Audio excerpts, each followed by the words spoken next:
um pouquinho com vocês sobre as implicações audiológicas da DTM. E se nós olharmos essa imagem aqui, a gente já começa a tentar matar a primeira charada, que é uma questão anatômica, né? Uma proximidade de questão anatômica que pode sim gerar essas implicações audiológicas nos nossos pacientes. Então, cada vez mais, eu acho que é importante nós, enquanto clínicos, enquanto fonoaudiólogos, a gente fazer esse olhar. Eu sempre brinco, né, nas aulas, esse olhar para os pacientes com a cabeça aberta, para que a gente possa cuidar de tudo que eles trazem da melhor forma. Então, as colegas, né, a professora Silvia e a professora Karen já brilhantemente já falaram desse olhar necessário, integral, completo e humanizado. Então, eu começo primeiramente falando da minha felicidade de estar aqui, de verdade, porque eu, enquanto fonoaudióloga que trabalha muito mais com audiologia, com diagnóstico diferencial dos distúrbios da audição, poder estar com vocês num encontro de MO me deixa imensamente feliz. Imensamente feliz, porque essa é a fonoaudiologia que eu acredito, assim, que é nós não olharmos para a boca e pensar na MO, olharmos na orelha e pensar nas orelhas, e sim a gente poder pensar nos nossos pacientes e cuidar deles como um todo. Então, nesse sentido, antes de começar a falar das implicações audiológicas, sem combinar, eu vou fazer um gancho aí com as colegas de antes, para fazer esse apelo para vocês realmente para essa integralidade na nossa fonoaudiologia. A gente tem um ser humano aí inteirinho nas nossas mãos para que a gente possa cuidar de todos os aspectos que eles trazem. Se eles estão ali conosco em consulta, alguma demanda, alguma coisa eles têm que faz com que a vida deles não esteja boa e a gente tem que olhar para tudo isso. Porque o mesmo bebê que chega para nós fazermos o teste da orelhinha é o bebê que vai fazer o teste da linguinha. Então, se eu não faço o teste da linguinha, eu faço só o teste da orelhinha, é minha obrigação conversar com essa família e perguntar se eles já foram orientados em relação ao teste da linguinha, se esse exame já foi marcado. Eu não posso simplesmente fazer o teste da orelhinha e achar que eu já fiz o meu trabalho porque eu só faço o teste da orelhinha. Não, eu acho que isso não é fonoaudiologia. E o contrário também é verdadeiro. Eu não posso receber um bebezinho para fazer o teste da linguinha e não perguntar sobre o teste da orelhinha. Se esses dois procedimentos existem para o nosso paciente, a gente, enquanto clínico, precisa, se não faz, orientar e procurar até ajudar nos agendamentos, independente de como for o serviço, se for um serviço público ou um serviço privado. Essa é a integralidade que a gente quer, não somente pensando se eu faço, mas também pensando nos encaminhamentos. Por que eu estou falando tudo isso? Porque esse bebezinho que está aqui mamando, ele vai ser o bebezinho que logo em seguida ele vai estar na introdução alimentar. Então, esse bebezinho que está aqui mamando, ele tem uma necessidade de um posicionamento correto de mamada, justamente para ele não fazer infecções de ouvido. Essa criança que está aqui na introdução alimentar, ela tem que comer numa posição correta para não fazer infecções de ouvido, porque a gente já sabe que as infecções de ouvido elas podem trazer repercussões muito maiores no desenvolvimento dessa criança. Não é só uma otite. Essa otite pode implicar num problema de percepção do som, que são a chamada alteração de processamento auditivo. Então, eu não posso pensar isolado. Eu tenho que pensar naquela ação, como que isso pode repercutir ao longo da vida do meu paciente. Porque essa criança vai crescer e pode ser que ela chegue no consultório para a gente com alguma questão de alteração de produção, de ponto e modo articulatório, e eu vou fazer uma intervenção terapêutica para fazer essa correção de ponto e modo articulatório. Só que será que ela tem percepção auditiva íntegra? Será que esse cérebro auditivo ele está preparado para receber essa estimulação que eu quero fazer para organizar ponto e modo articulatório? Então, eu preciso ter esse olhar que a via auditiva é quem vai levar essa informação para o cérebro, é por esse input que eu consigo organizar, que eu consigo realizar as minhas estratégias terapêuticas.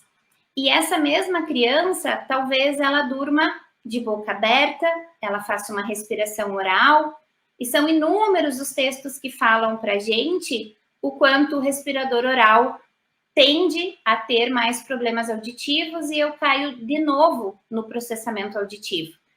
E daí a gente se torna um tanto quanto repetitivo, dizendo que esse cérebro precisa estar preparado para receber a intervenção terapêutica.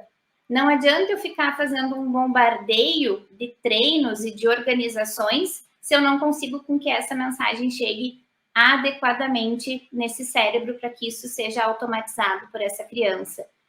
Então, seguindo nesse ciclo, pode ser que essa criança que dorme de boca aberta, que ficava com a mãozinha ali empurrando a bochecha, logo em breve se torne um adulto que vai ter, o que pode ter um problema de articulação temporomandibular. Esse problema pode vir com dor, sem dor, mas ele pode existir. E se ele existir, sim, a gente pode ter implicações audiológicas nisso. E uma das principais implicações audiológicas que a gente percebe nesse paciente que cresceu e se tornou um adulto é o zumbido. Aquele som que existe no ouvido sem uma fonte externa sonora, mas que ele está lá, que ele é percebido pelo paciente como uma coisa que incomoda. Então, essas fisionomias aqui dessas adultas, ou com a dor na ATM, ou com o zumbido no ouvido, elas são muito parecidas. E quando essas duas coisas se somam, elas realmente se tornam muito, muito negativas na vida dessa pessoa. E é daí que a gente entra, enquanto fonoaudiólogo, fazendo esse olhar na sua totalidade para conseguir cuidar disso. Então, dado esse parênteses aí, pensando nessa integralidade do olhar, eu quero muito que vocês reflitam sobre isso, assim, o quanto, por mais que eu seja encantado pela MO, eu preciso pensar nos aspectos audiológicos e o contrário também é verdadeiro. Por mais que eu seja encantada pelas questões audiológicas, eu preciso olhar para as questões de MO. A gente não pode ignorar as partes para cuidar dos nossos pacientes. Então, dito isso, a gente faz isso em todas as fases da vida, né? Ali eu dei exemplos desde o bebezinho até o adulto, mas isso também pode acontecer no envelhecimento. Então, a gente sabe que os nossos idosos, eles podem ter perda dentária, ou eles podem colocar próteses dentárias, implantes dentários, e também ter um problema de articulação temporomandibular em função disso. Então, eu olho para todas as fases pensando nessa integralidade. Eu quero começar contando para vocês um caso de uma menina que o caso foi tão interessante que ele se tornou um artigo, se tornou um relato de caso produzido no grupo de pesquisa que eu coordeno, que é um caso de uma menina que o nome do estudo ficou assim: remissão total do zumbido na infância, um relato de caso dos resultados da fonoterapia em um caso de disfunção de tuba auditiva. Por que eu estou começando com esse caso? Porque foi um caso de sucesso nessa união fonoterapia e questões audiológicas, especificamente pensando na tuba auditiva, não que sempre seja assim, nem sempre a gente consegue ter sucesso com a fonoterapia nesses casos de disfunção de tuba ou de percepção de zumbido, por exemplo, mas essa menina foi muito interessante, uma menina de 7 aninhos que veio com uma queixa super importante de zumbido no ouvido e plenitude. Plenitude é aquela sensação de ouvido tampado. O paciente também pode dizer assim, parece que tem água no meu ouvido, parece que quando eu mexo a cabeça, alguma coisa se movimenta aqui, parece um vento, parece uma água. Então, daqui a pouquinho eu vou contar para vocês como que foram esses exercícios da fonoterapia, para vocês entenderem, então, como que a gente teve sucesso com essa menininha, que simplesmente mandou tudo embora. O zumbido dela foi embora e a queixa de sensação de ouvido tampado foi embora. Porque com 7 aninhos, ela conseguia dizer com muita clareza o quanto ela estava sofrendo com essas duas questões aqui. E ela trazia na história dela muitas infecções de ouvido. Ela teve muitas otites de repetição.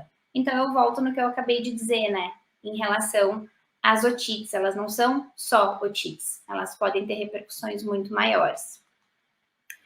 E esses exercícios que a gente fez com ela, eles estão em torno eles estão em torno de exercícios que trabalham com questões miofuncionais orofaciais, com a manobra de Valsalva, que é aquela que eu seguro e faço pressão com o ar, como se eu fosse empurrar os ouvidos, e a limpeza nasal com soro fisiológico.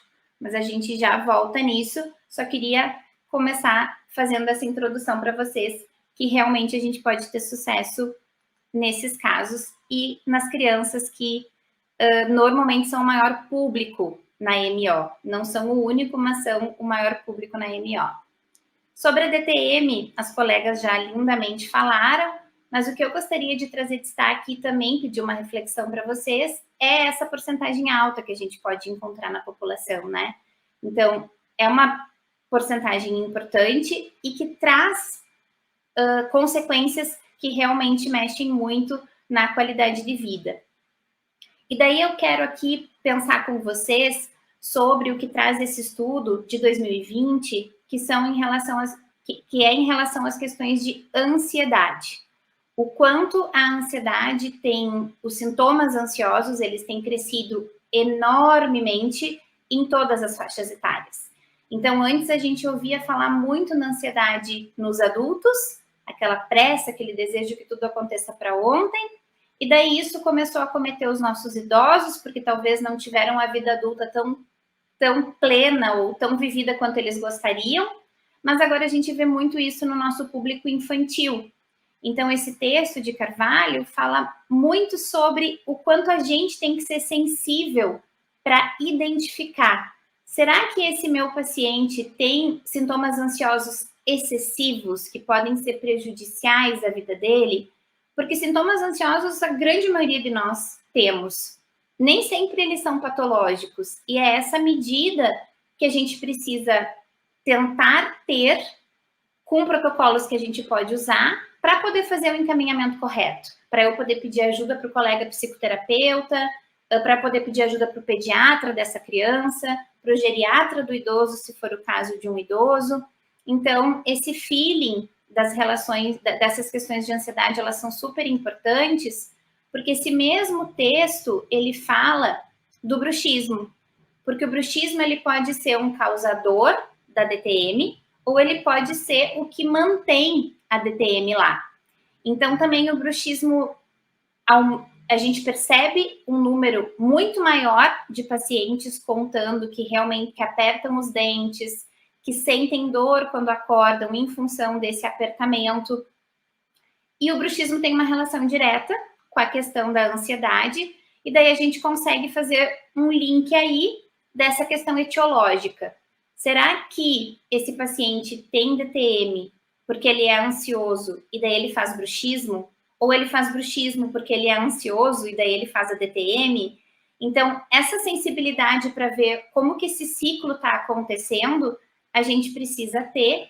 E um dos instrumentos que a gente pode usar para identificar sintomas ansiosos e depressivos é a escala de ansiedade e depressão hospitalar, que ela tem essas perguntas em relação à ansiedade e à depressão, e a gente vai ter um ranking lá para ver se esse paciente está extrapolando o que é possível para ansiedade e para depressão.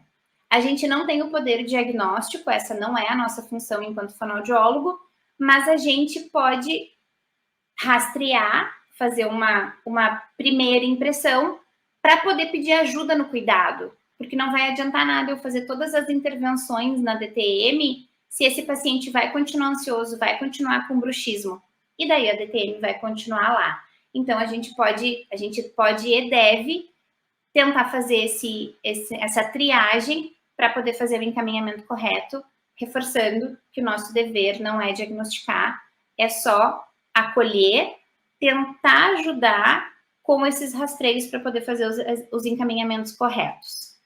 E daí, nessa ideia da questão do bruxismo, a gente começa a entrar no bruxismo, DTM, a gente começa a entrar nas nossas implicações audiológicas. Então, se a gente tem o bruxismo, por exemplo, a gente vai ter lá uma hiperatividade dos músculos da mastigação. Eles vão estar lá excessivamente trabalhando. Com isso, eu vou ter uma contração do músculo tensor do tímpano e da membrana timpânica.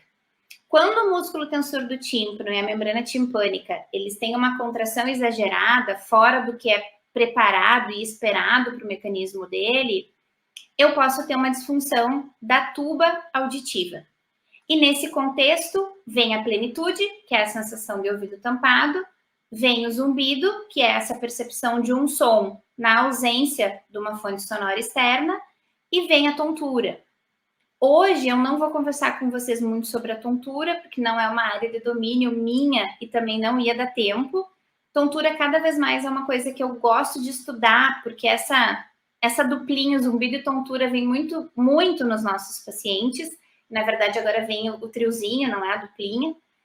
E hoje eu não vou me deter nas questões de tontura, realmente, porque a gente ia passar muito do tempo. Mas a primeira coisa que eu quero que vocês entendam é isso. Se eu tenho essa contração aqui do músculo tensor do tímpano de modo exagerado, a membrana timpânica ela vai ficar contraída, ela vai entrar muito mais do que ela deveria. Eu sempre faço a analogia com a bochecha, né? Se a membrana tem que ser assim e ela fica assim para dentro, ela puxa essa possibilidade que a tuba auditiva tem de fazer a aeração e, consequentemente, eu posso ter com isso as queixas auditivas.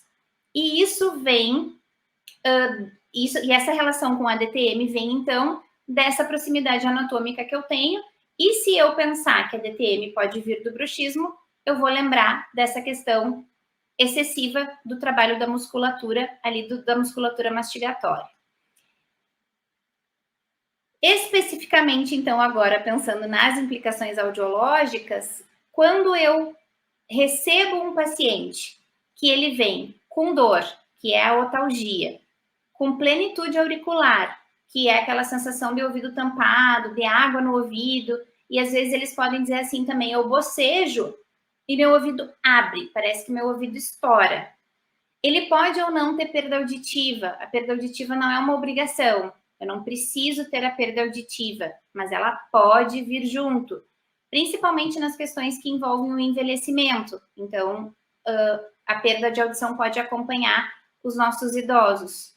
Mas eu recebo, então, com otalgia, plenitude e zumbido, plim, eu preciso trazer para minha cabeça essa lembrança dessas questões proximais aqui de musculatura, de anatomia, de inervação. Porque eu tenho, sim, uma relação emocional, neurológica e anatômica entre estes sintomas e a DTM. Eu preciso, então, de um equilíbrio total da musculatura mastigatória, da musculatura suprioide, da musculatura mímica, com a musculatura da posterior do pescoço, face e vértebra cervical e os ossos da mandíbula.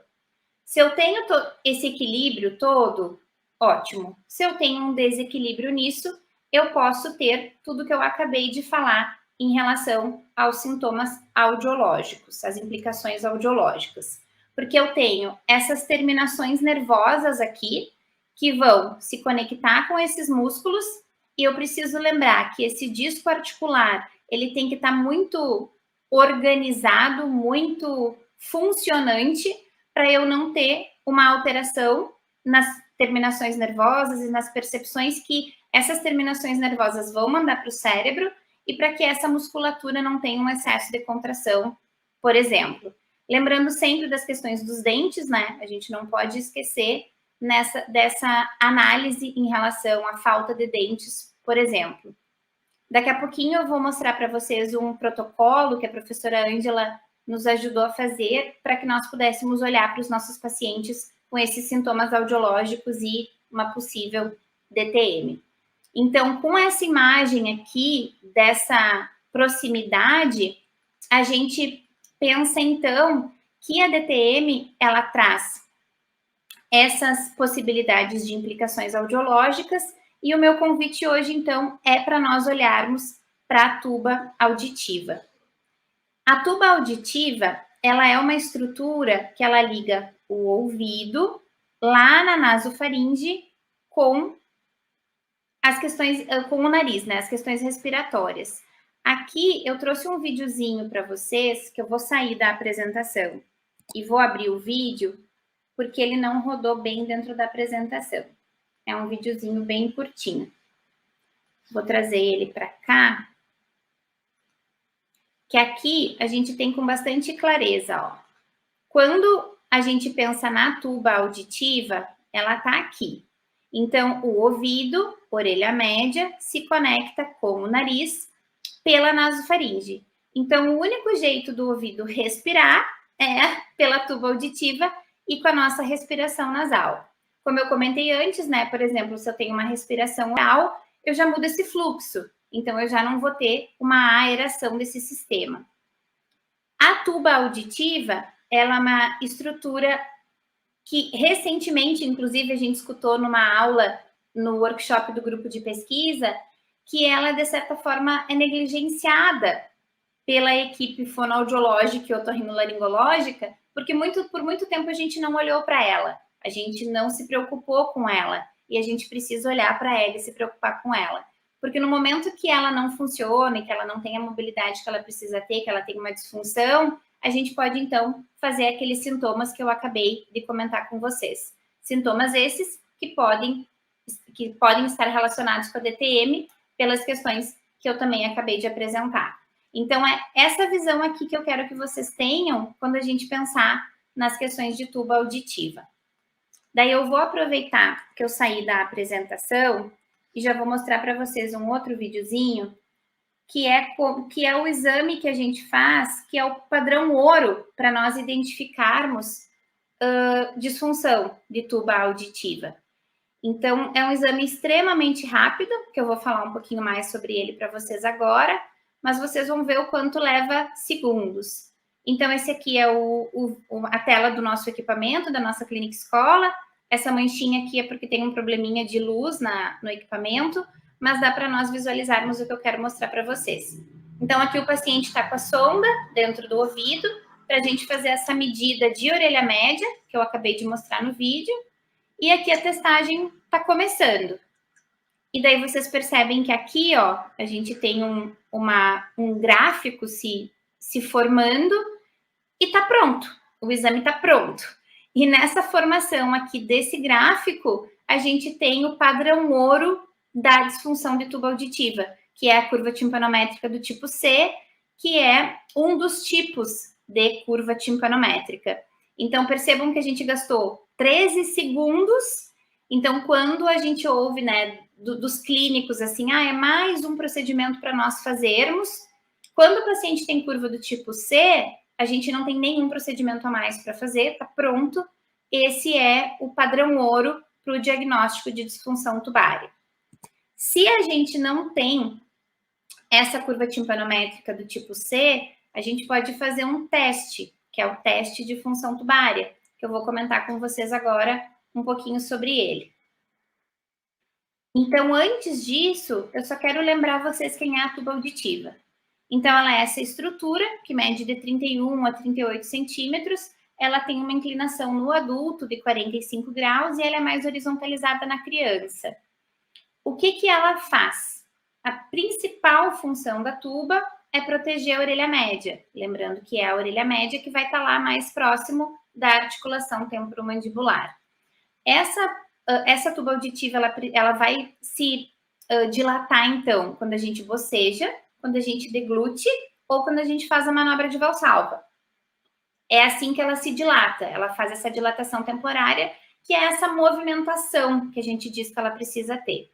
E com isso, ela equaliza a pressão do meio externo com a pressão lá do ouvido e ela também pode drenar a orelha média. Então, se, por exemplo, eu tenho uma infecção de ouvido, essa infecção pode descer por aqui e ela é drenada, então, nasofaringe, orofaringe, e eu consigo com que essa secreção possa ser eliminada da orelha média. Só que para tudo isso acontecer, ela precisa estar funcionando. E daí, o que isso tem a ver com as nossas questões de MO? O que isso tem a ver com a DTM? Opa, Peraí que o slide passou antes aqui. A nossa relação, ela é totalmente muscular. Então, para que a tuba auditiva funcione bem, eu preciso do músculo tensor do véu palatino, do elevador do véu palatino, para que ela faça a abertura e o fechamento. Preciso do salpingo faríngeo e vou precisar do tensor do tímpano, que é aquele que eu mostrei para vocês na imagem anterior. Então, se a gente tentar desvendar isso aqui na imagem, é o que a gente chama de musculatura peritubária. Então, aqui está a tuba auditiva e aqui estão os músculos ao entorno dela, que são esses que eu acabei de citar para vocês aqui, que vão permitir com que ela tenha essa abertura e esse fechamento.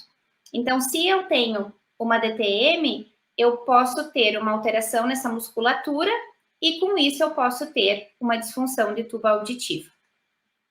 E daí, como que eu faço esse diagnóstico, então, da disfunção de tuba?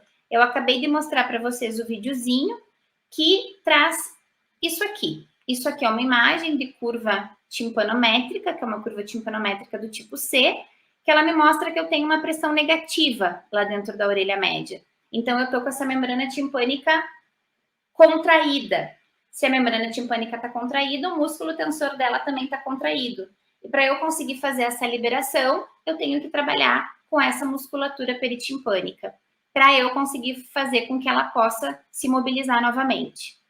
Mas eu posso receber um paciente que tem queixa de dor, que tem queixa de zumbido e que tem queixa de ouvido tampado, que é a queixa de plenitude, e ele pode apresentar uma curva timpanométrica normal, ou seja, não ter uma curva timpanométrica do tipo C. E daí é para isso que a gente pode utilizar o teste de função tubária. O teste de função tubária, esse aqui é o videozinho que eu já mostrei para vocês. O teste de função tubária, ele faz 3 medidas timpanométricas. Então, na imagem, a gente fica assim, com uma referência de curva timpanométrica, que é que a gente chama de curva número 1, que o que eu vou observar aqui são as oscilações de pressão. Então, pressão 1, pressão 2, pressão 3. O que eu faço no teste de função tubária? Eu peço para o paciente, eu faço a mensuração da primeira curva timpanométrica e eu peço para o paciente ou fazer uma deglutição seca ou tomar um gole d'água. Quando isso acontece, a pressão dentro do ouvido, ela precisa negativar, porque essa musculatura interna vai fazer com que essa orelha média negative, que foi o que aconteceu aqui. O terceiro passo é a manobra de valsalva. Então, eu peço para o paciente fazer valsalva e essa pressão precisa positivar. Então, essa variação aqui é o que eu tenho de normal. Isso é uma tuba auditiva funcionante. Qualquer diferença disso é uma alteração na permeabilidade da tuba auditiva. Então, ela não está tão permeável, ela não está fazendo a abertura e o fechamento do jeito que ela precisa fazer. Então, nesse exemplo aqui, ó, eu tenho a de referência, daí eu fiz a deglutição seca, por exemplo, negativou, veio para cá, ótimo. Só que daí, quando eu fiz valsalva, ela positivou, mas ela não positivou em relação à de referência, ela positivou só em relação à segunda. Então, mostra aí uma permeabilidade não total, uma tuba semipermeável. E nesses casos, eu posso sim ter um paciente com uma super queixa. Nossa, meu ouvido está muito tampado, eu tenho uma dor aqui, e daí a gente vai fazer essas relações da ATM com as implicações audiológicas. Aqui tem mais um exemplo dessa testagem de tuba auditiva, que é rapidíssimo de fazer. A gente gasta poucos minutos. Então, lembrando que eu tenho uma pressão de referência, que vai ser sempre a nossa curva número 1. Faço a deglutição, tem que negativar, aqui positivou, então eu já não tenho tuba permeável. E quando eu faço valsalva, ela positivou. Tá tudo bem, positivou, mas ela não negativou. Então, eu não tenho permeabilidade. Essa musculatura peritimpânica, ela não tá boa. E para trabalhar ela, eu vou trabalhar, então, com os exercícios de MO, que a gente vai chegar neles daqui a pouco. Então, encontrei tudo isso. Encontrei uma alteração de tuba auditiva. Como que eu cuido disso? Como que eu reabilito isso? Daí vem esse protocolo, que a gente é apaixonado por ele desde que descobriu ele, que foi quando eu comecei a procurar muito a professora Ângela para pedir ajuda com as questões de MO. que ele é um protocolo que foi publicado em 2007 e ele traz essa sequência de exercícios. Então, por um período de 3 meses, o paciente precisa fazer limpeza nasal com soro fisiológico, uma vez em cada narina. Ele vai fazer sopro de balão pela boca ou com língua de sogra, e também vai fazer pela narina, 3 vezes de 10. E ele vai tomar água com canudinho. Vai fazer sucção de água com canudo bem fininho. Ele tem que fazer pelo menos um copo d'água por dia, mas logicamente, quanto mais, melhor. Então, a gente pede para o paciente mudar a rotina dele e tomar água sempre com aquele copo, com aquele canudinho bem fininho, para poder fazer mobilização da musculatura. E a manobra de Valsalva a gente faz uma vez por dia. Então, esses são os exercícios que a menininha de 7 anos fez. Então, que eu comentei com vocês no início, né? Foi exatamente esse protocolo. E o mestrado do Vitor, o Vitor Malavolta, que é o fonoaudiólogo que faz mestrado no nosso programa, sob minha orientação, o Vitor está fazendo uma adaptação desse protocolo para... É uma adaptação, não vou dizer que é para melhorar, porque não é isso, mas é para rever e organizar alguns aspectos. E daí, com qual finalidade, né, a gente faz tudo isso? Eu já falei várias vezes, né, da musculatura peritimpânica.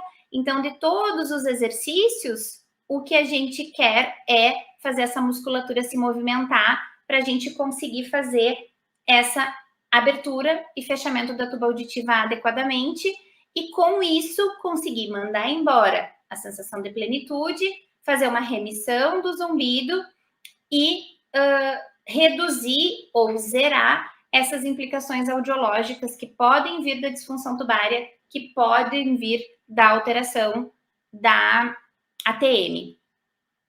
Então, além disso que a gente faz, que nós, enquanto clínicos, vamos lá e testamos no paciente, a gente também tem um protocolo, um questionário que foi publicado recentemente, que é um questionário de autoavaliação, que é o ETDQ, que ele traz essas perguntas aqui, que a gente pode aplicar para o paciente rapidíssimo, que a gente, com isso, consegue entender se pela autoavaliação o paciente pode ter uma disfunção de tuba auditiva. Então, as perguntas são se ele tem sensação de pressão nos ouvidos, se ele tem dor, se ele tem sensação de ouvido entupido ou se tem água no ouvido, se ele tem sintomas em dor, em desconforto no ouvido quando ele está gripado ou com sinusite. E daí a gente vai fazer o cálculo dessas respostas. E se o paciente tem um score maior do que 14, possivelmente ele tem uma disfunção de tuba auditiva. Então, eu posso também fazer uma reabilitação dessa disfunção de tuba pelo protocolo? Posso, porque a gente não precisa tratar os exames, a gente tem que tratar o sintoma, a gente tem que tratar o que o paciente traz para a gente. Então, se eu apliquei o questionário e o paciente me disse todas as respostas dele vão ao encontro de que tem uma disfunção de tuba, a gente pode sim aplicar o protocolo de terapia para ver se a gente consegue melhorar isso. E esse aqui, então, é o protocolo que a professora Ângela nos ajudou em 2018. Esse protocolo não foi publicado, ele é institucional, que foi o Vitor, que é o mestrando que organizou tudo e fez esse contato maior com a professora Ângela, que eu vou passar rapidamente aqui para vocês conhecerem, que é onde a gente procura se o paciente tem cefaleia, tem estalo, tem crepitação, para que nós possamos fazer essa relação da ATM com o zumbido. Por que eu estou falando especificamente do zumbido? Porque ele é o que mais aparece. Aparece o ouvido tampado, aparece a dor, aparece, mas o zumbido é o nosso maior sintoma nessa relação, nessa possível relação com a ATM. Então, a gente investiga a dor, investiga estalo, crepitação, se o paciente rói as unhas, se ele morde objetos, se ele tem bruxismo, né? E eu fiz um destaque para o bruxismo por conta da quantidade de textos que trazem o bruxismo como um causador ou um mantenedor da DTM. Eu li muitos textos sobre isso. A questão do dedo ou da chupeta lá na infância, o apoio da mandíbula, que a gente tem visto muito, né, agora com a questão da educação à distância, muita gente passa o dia assim. ou de um lado ou do outro, ou dos dois, e daí faz mais força de um lado do que do outro. E as questões da mastigação, se tem preferência, o estalo, dor na deglutição, as questões de abertura de boca, se é em linha reta, se eu tenho desvio, se eu tenho lateralização da mandíbula, dor no masseter, dor no temporal, tudo isso para a gente fazer uma avaliação clínica no ambulatório de audiologia, para a gente ter essa sensibilidade de pedir ajuda para o colega, seja para o colega fonoaudiólogo, seja para o colega bucomaxilo, dentista, que a gente pode contar para cuidar desse paciente. E daí também na questão das estruturas do sistema estomatognático, que eu já comentei das questões dentárias, a gente dá uma olhada se tem marca nas bochechas, se tem assimetria facial e como que está esse tônus de bochecha. Então, é a MO dentro do ambulatório de áudio para a gente cuidar dos pacientes nessa integralidade. E daí aqui é o fechamento, o que a gente vai fazer? A gente vai precisar do dentista, a gente vai tentar cuidar com fisioterapia, com fonoterapia, e esse diálogo entre nós. As colegas da palestra anterior falaram da importância, né, das equipes multi-interdisciplinares. Então, esse é o protocolo que a gente usa no nosso ambulatório.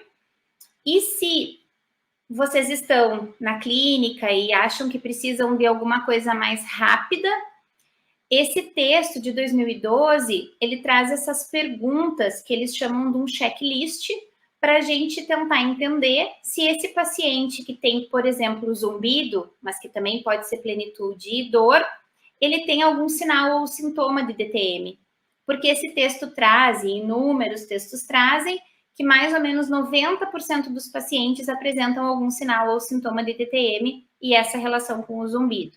Nesse checklist, são só essas 7 perguntas, então a gente precisa ver, né, se o paciente tem um movimento de abertura de boca simétrico ou não, se tem estalo-crepitação, se tem redução da amplitude do movimento mandibular, se tem cansaço na mastigação, se dói e quais são os hábitos parafuncionais, o bruxismo ou o apertamento.